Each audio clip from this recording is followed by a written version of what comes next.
Hello, everybody. It's Damon once again here to present to you. This time, I feel like it's a good idea to talk about more about TV. So let's talk about the top 10 international TV shows, in my opinion, or top 10 international drama series, to be more precise.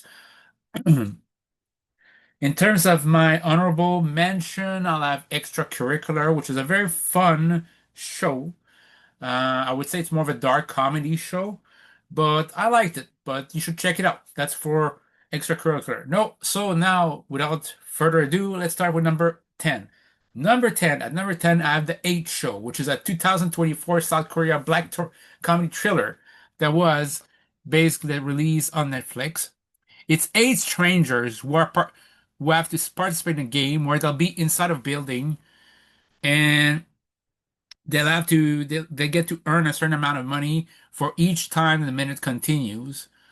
Each people are basically on different floors, basically this. And in this case, there are separate different rules, different rooms. Basically, the one depending on the numbers they took.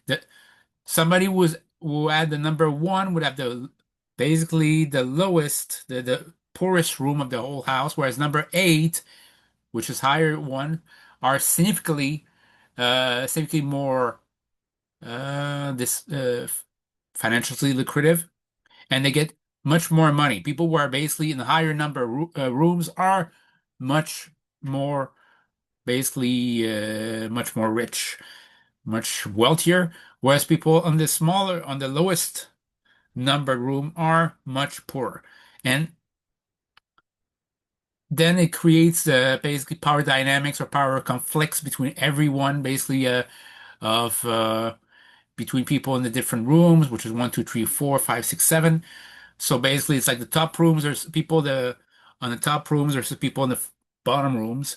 So it's a very fun show. I would not say it's a classic. It's not something you absolutely need to go out of your way to see. However, I thought it was a very interesting, show to see. And yeah, I thought it was very interesting. And I believe it's something that could be seen as a satire of society. So that's what I would say it is. Okay, that's number eight. Number nine, I have Kingdom. What is Kingdom? Kingdom is a South Korean show involving zombies, in which case it's written out basically as it's set in the 17th centuries basically in Korea, in which case we follow up a character called Lee Chang, who's the crown prince of Joseon, and he tries to figure out basically what's the source of this zombie epidemic that's going on, and try to basically not only find out the roots, but basically make sure that it stops, it prevents to prevent the kingdom from being completely infected and completely eradicated. It's a very, very fun show. I did not like the spin-offs afterwards. I felt like it was pretty much self-contained. But yeah, that'll be my number eight. Number nine. Sorry, number eight is Hellbound, which is a super South Korean supernatural thriller show. So that was basically in this case, it's about people who, in this case, have to. So basically, it follows a detective who's going to investigate all those phenomenons. And yeah, and it's between several characters. It's basically two seasons and 12 episodes in total for the whole series. It's pretty fun, and I'd like to divulge more in that subject because if I do, it'll kind of spoil what's happening there. So that's number eight. Number seven, The Encounters. This is different. That's one thing I like there in terms of series is uh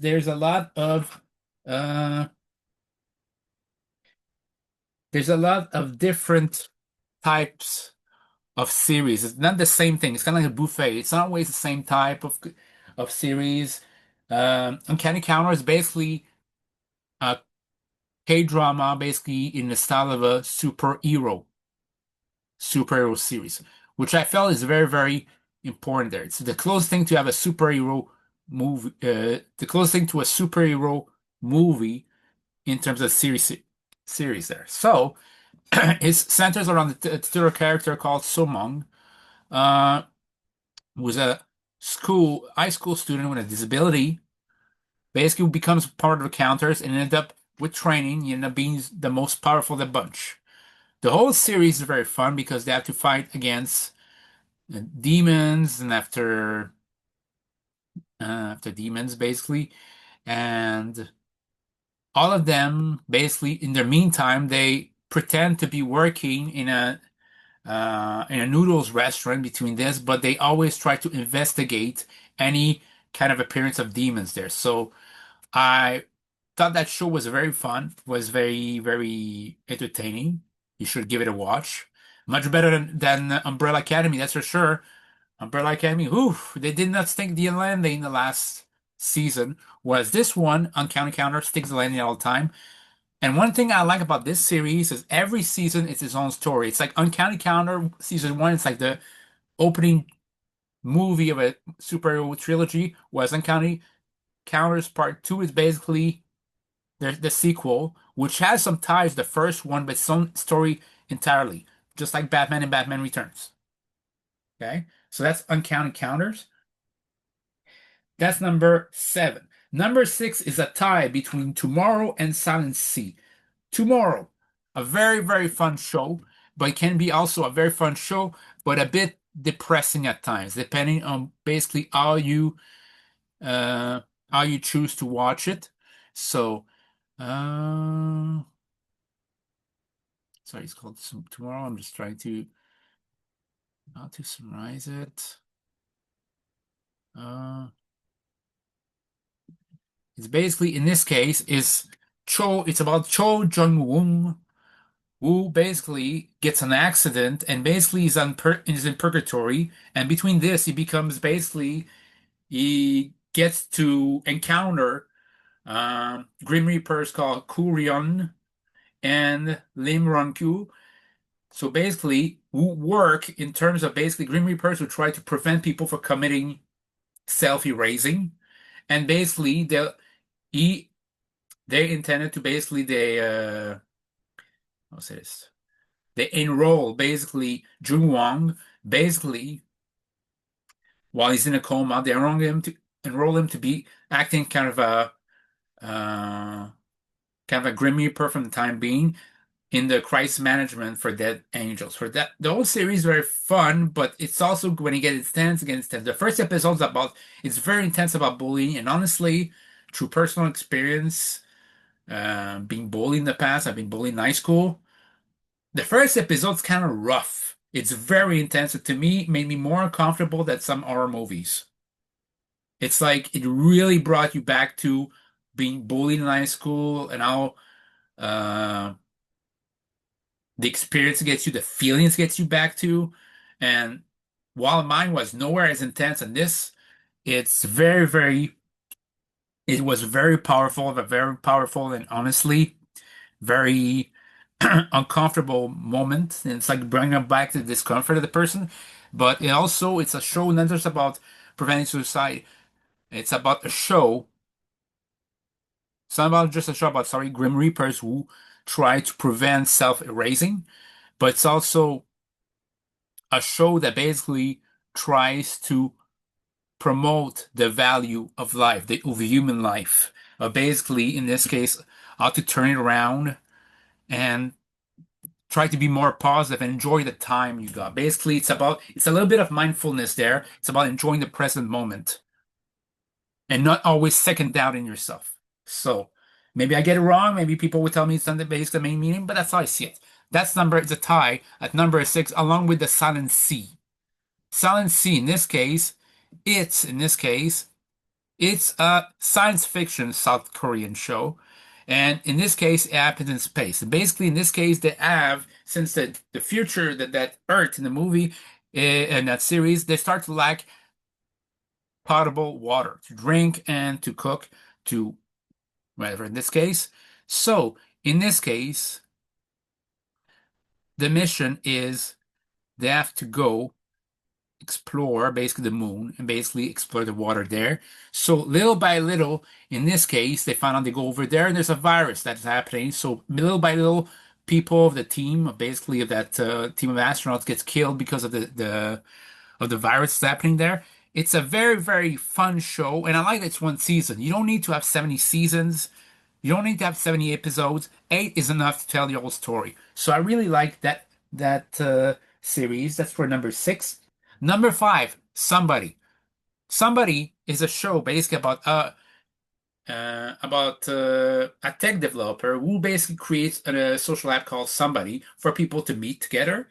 And that person, Kim Sung, is a person who seems to be uh she doesn't seem to be how is socially well equipped.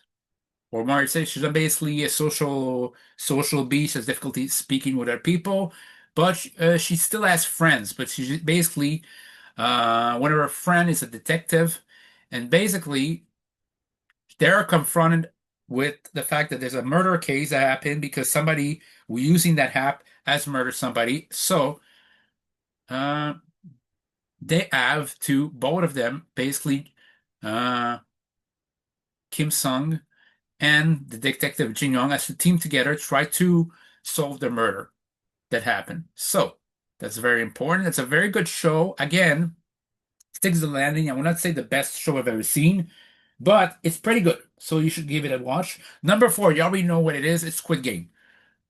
I don't need to explain what Squid Game is. You know about Jihan basically going the first season. The first season, to me, if there was just the first season, I think it would have been number two, number one. But alas, the third season to me, while not bad, it's not bad by any means. It's still pretty good. I felt like the ending of the first one should have been the ending at the end. And that's the only series I'm going to spoil, but I didn't like that Jiyeon died at the end. The season three. I think it was such a cop out at the fact of everybody was a main participant of the second game died. The baby won, but I think it's a huge cop out. It's like a cop out, basically. It's like the director knew that they were going to kill Jeong in the end, but they didn't really want anybody of the new games to survive. So what do? It's a cop out on many ways. So I didn't like the season two, and especially when the detective plot served no purpose. The only thing that can have purpose is basically the front man seems to be either getting disgusted with his games, or maybe he's gonna learn from Gion and actually change his way. That was the only intriguing aspect that to me stood the test of time of that ending. Everything else sucks the more you think about it. But the first season was very good. You could see the anguish in Ji-young's face as he make most of his choice. At first, he was a kind of a deadbeat gambler, and he did this. He felt forced to go into games because there's no other way he could pay back his debt. By the end, everybody they played the game with were dead, and he was the only one left alive. He's with survivor's guilt, and apart from, for some reason, using it to dye his hair red, he didn't touch the money.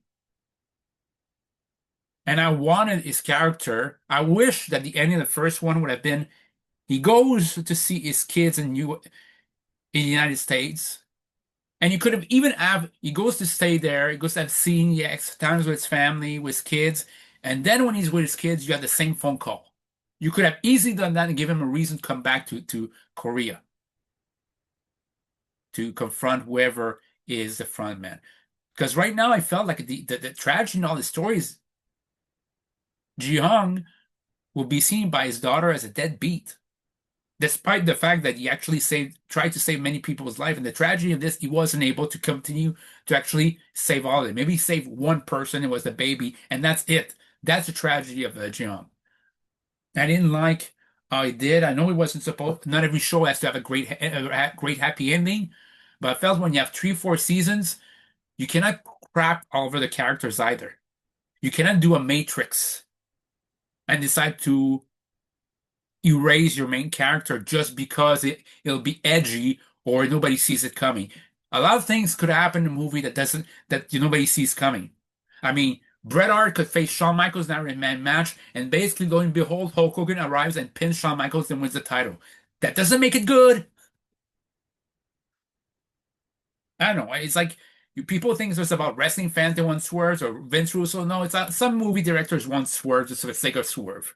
At least if you make a swerve, makes it hilarious. Make a movie, a serious movie, where at the end somebody you pan out and you see somebody who's a giant for no reason, and afterwards, to quote the Labs fan, will be somebody saying, "That's my boy," and crushes a house. At least that makes me laugh. It'd be a bold move too, but at least there. But this it just felt frustrating. So that's for number four. Number three, a better show in my opinion, All of Us Are Dead. I really like his zombie craze and zombie shows, but this one is in basically the city of Ilsan in South Korea, basically seeing a zombie epidemic in an high school and basically people stuck in the high school. And there's many characters who I felt were very, very intriguing. Namon-jo, Lee Chun-san. I mean, I really like this, and I really hated the bully, which was the intention. I mean, it's their attempt to survive, their attempt to stay tenacious and courageous despite the overwhelming threats that's going on. And what's intriguing is in other shows you wouldn't think about it, but there's social high school status. That's right. In high school, people had such a stupid concept known as social status. Basically, there's the outcast, the nerds, the male crowd, and the popular jockets. And it's like they struggle with not even though they're trying to survive. They some of them struggle still to respect that social hierarchy, which is stupid in that case. But that's the thing with high school mentality sometimes. It's like we've all been there and we always some of us thought about this person's an outcast. And like looking back, it's so stupid. So they since they're high schoolers, they struggle with that rigid adhesion to those popularity concept while they're trying to figure out a way out of that zombie epidemic. So I'm really fascinated by that story. I mean, like I said, uh, trying to find out basically that Namongjo is excellent. Choi Namra also is very, very good as the popular kid who at first is a jerk but uh becomes a better person, like Steve in Steve, yeah, Steve in Stranger Things. Same thing there. He's a Steve of Stranger Things, but to me the standout was Lee Chung-san, who was Anjo's love interest and childhood friend, and I thought was very sweet there. So yeah, it's very interesting there. Uh, and where else there? Oh yeah, there's also Lee Suyok, sorry, that basically he's a former bully who's now a good guy. So that's very, very good. And Niam, sorry, I'm sorry if I mispronounced it. The bully was also an intriguing character. So that's number three. Number two is Alice in Borderland. I thought it's a much better show looking back than Squid Game. Everybody talk about Squid Game, but everybody's sleeping on Alice in Borderland, which is much better. To me, a better ending too. So it follows a character, a gamer, basically a guy who's very obsessed with a video game, Arizu, who doesn't fit with his family. Then at first, you have Arizu, and you see him with his four friends, at least two friends and somebody else who was a stranger there. And within the first two, three episodes, basically his three friends of Aruzo die, and basically he tries to navigate how to navigate the Borderlands and how to try to survive the games. Where one day he just meets people like uh Yuzuha Uzagi again. Sorry if I mispronounced the name. Who basically is used to climbing mountains and basically she teams first reluctantly with Arisu, but eventually, little by little, get to know each other and get better. There's also Chisiya, who seems to have, for some reason, he seems to have basically he seems to be really, really obsessed with cards. He seems to be mysterious, and we found out he used to be a medical student, and What else? Is there somebody else we knew? Those are characters I do remember. And yeah, that's a very fascinating show. And I like the two endings. I like the fact that the way they ended the second season, they could be the end of the show. Now there's a third season, and honestly, I don't think it's necessary. I'm not sure if it's going to be good because it ended at such a good note that I'm fearful to watch a show and say, yeah, it was one season too many. Sometimes it's better to just end it before it gets stale. So that's my opinion for number two. And number one, it's The Glory. Not jokes. I'm not going to joke. I'm not going to make a sarcastic comment. It's The Glory. The whole show is awesome. It's a revenge psychological thriller. Remember when I said about tomorrow about high school bullying? How basically high school bullying. People sometimes, even today's day age, will try to downplay downplay the brutality of it, downplay that possible long-term consequence of it. They say just in high school, you need to get over it. It's been long gone. Why? You want to know why it does? Because it happened in your formative years of your life, your formative social years of your life. And every time, sometimes, like even if it's in the adult world, it's not going to happen. Sometimes you just expect somebody to just drop the guard of basically to inhibit their own learn bullying tactics and just expect it to happen out of nowhere. So yeah, in that show, we follow Moon Dun Young, who is a former victim of. This isn't just bullying. I'll be honest, this isn't just bullying. It's a major violence, major violence, major bullying, but major violence.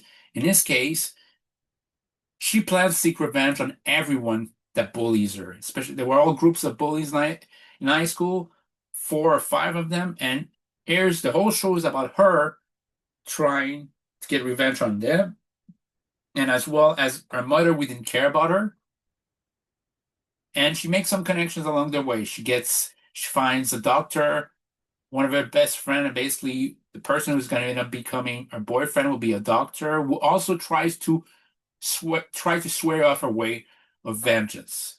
While he still has a reason, that doctor also has a reason for him to get vengeance. Is basically he's trying to avenge his parents toward a prisoner who killed him or killed his parent, one of his parents, and also try to help out a woman who's getting abused by the father of her child as well. So it's all about like basically taking back control over their life, taking back control over people who try to diminish them at every time, who destroy every aspect of sanity in their life. And they're done doing this just for vengeance, for glorifying. But to me, it's also to move on, to put a period, a definite period at the end of the sentence. And to prove not just them wrong, but prove people wrong. This is this is a show that I would rewatch. And it's a show that I don't want a third season because it's already finished. The whole story's been finished from beginning to end, and you're just gonna ruin it if you do. You're gonna sully its memory. I mean, that show is amazing. And yes, it features a totally necessary, totally story-driven moment, one point where one of the basically the supporting bully, female supporting bully, is confronted by the main bully, main female bully. It's very necessary, and you'll know which scene I'm talking about. Very necessary. But the whole show is fantastic, and you cared about the main character. You didn't feel like she was exaggerating. She really got the worst of it. She really got bad luck. She really what basically she was in an awful city, in an awful time. And by me, I mean awful city in terms of she was in an awful situation. She was in an awful fictional city, that is, because it's uh, and she's in an awful situation, like I said, and in an awful environment. So, yeah. And now I've learned that it's based, supposedly I'm reading up that it's based on a true event, some scenes at least, and that grosses me out a bit, but at the same time makes me feel it's much more exaggerating that Moon Dun Young what she did to get her revenge. Now, did she get her revenge completely? Did she succeed? You need to watch the show, but watch the 16 episodes. You're not going to regret it. So those are my list. And if I missed out some of them, let me know in the comments down below. On that note, have a great day, guys. Bye.